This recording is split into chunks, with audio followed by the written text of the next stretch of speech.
बेटा एक मेन चीज अब मैं करवाने जा रहा हूँ, कुछ ऐसे क्वेश्चंस हैं जैसे दो मासेस के बीच में फोर्स कब मैक्सिमम होगा। दो मासेस हैं M1 M2, उनके बीच में फोर्स मैक्सिमम कब होगा जब वो नहीं डिफरेंस को चेंज नहीं करना है, मासेस का रेशियो बताना है कि क्या रेशियो होना चाहिए ताकि फोर्स मैक्सिमम हो। मासेस का रेशियो देखो, M1 मास है और इधर M2 मास है, इनके बीच में फोर्स कब मैक्सिमम होगा जब इनकी वैल्यूज बराबर होंगी। यस सर, जब इनकी वैल्यूज क्या होंगी, बराबर होंगी। इनका रेशियो M1 बाय M2 का रेशियो 1:1 होगा ना, इस केस में फोर्स सबसे मैक्सिमम होगा। Is that clear? बताता हूं। जैसे अब मेरे पास एक मास था M, कैपिटल M मास था, मैंने इसको दो पार्ट्स में डिवाइड कर दिया। कौन कौन से पार्ट्स में? भाई एक मास स्मॉल m है और एक mass capital M minus small m है ना। भाई एक कैपिटल M मास था, मान लो 10 kg था। मान लो क्या था, 10 kg। मैंने दो पार्ट्स में डिवाइड कर दिया, 2 kg 8 kg, 3 kg 7 kg, 6 kg 4 kg, ऐसे टुकड़े बढ़ सकते हैं ना। तो ऐसे डिवाइड कर दिया। आपको बताना है कि उनके बीच में फोर्स मैक्सिमम है, इनके बीच में फोर्स क्या है, मैक्सिमम है।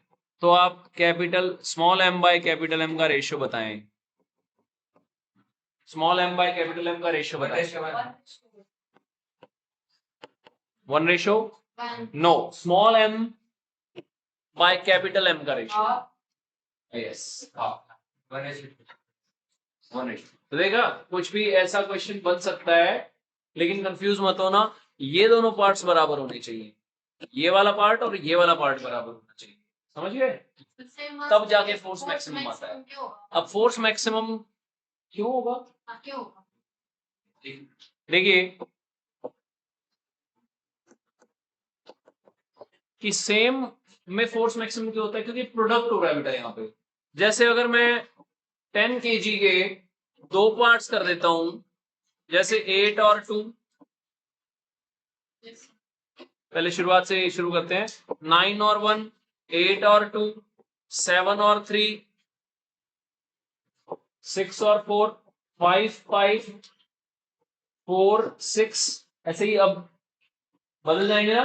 तो अब आप बताइए सबसे ज्यादा प्रोडक्ट किस में होगा। अगर मैं इनको मल्टीप्लाई करूंगा तो इनका प्रोडक्ट कितना हो जाएगा, 9, इनका प्रोडक्ट कितना हो जाएगा, 16। प्रोडक्ट बताते रहिए, 21, 24। तो अब मुझे बताइए कि प्रोडक्ट मैक्सिमम कहाँ है। सबसे ज्यादा प्रोडक्ट होता ही तब है जब दोनों सेम होते हैं, दोनों मासेस, ठीक है। इसलिए फोर्स सबसे ज्यादा मैक्सिमम कब है, जब दोनों मासेस बराबर हैं।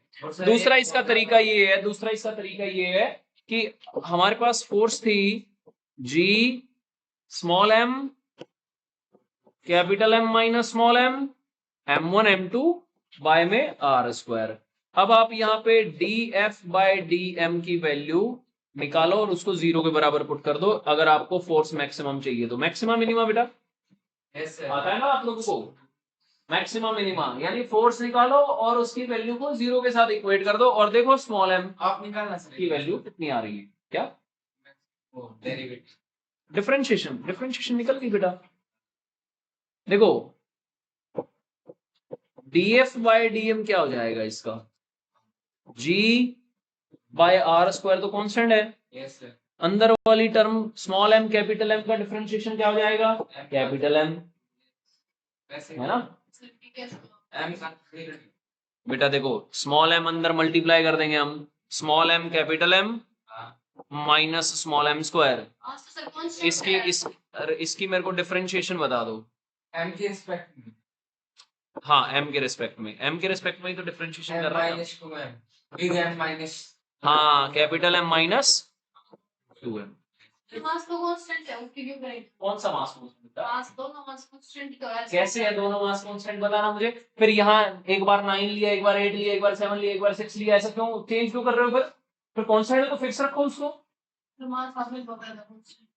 बेटा कांस्टेंट होता है, लेकिन यहाँ पे क्या किया कि एक मास के दो टुकड़े किए, है ना, उन टुकड़ों का रेशियो पूछा जा रहा है आपसे कि फोर्स मैक्सिमम कब हो, तो वो टुकड़े कुछ भी हो सकते हैं ना, तो हम तो पॉसिबिलिटी ले रहे हैं, इसलिए डिफरेंशिएशन कर रहे हैं। All the mass is constant, यहाँ पे कैपिटल एम कांस्टेंट है क्योंकि वो नहीं बदल सकता, उसी के तो टुकड़े किए हैं यार, वो कैसे बदल जाएगा, लेकिन वो टुकड़े अलग अलग हो सकते हैं, वो टुकड़ा 9 kg 1 kg भी हो सकता है, वो 8 kg 2 kg भी हो सकता है, तो वो वेरी कर रहा है ना। यस सर, अरे यहाँ पे टुकड़े का मास वेरी कर रहे हैं ना, वेरिएबल है, बस फिर क्या है, वेरिएबल है, तो बेटा इसका कितना हो जाएगा, तो हम ये डिफरेंशिएशन हो जाएगी, इसको 0 के बराबर रख दो, तो कैपिटल एम माइनस 2m की वैल्यू कितनी हो गई, 0। तो बताओ स्मॉल m की वैल्यू क्या आ गई, small m by capital M की वैल्यू कितनी आ गई, 1/2। क्लियर है, yes, चलिए तो बेटा small m by capital M की वैल्यू कितनी आ गई, 0। इसका डिफरेंशियल नहीं, बस ये समझ में आया बेटा, ये चीज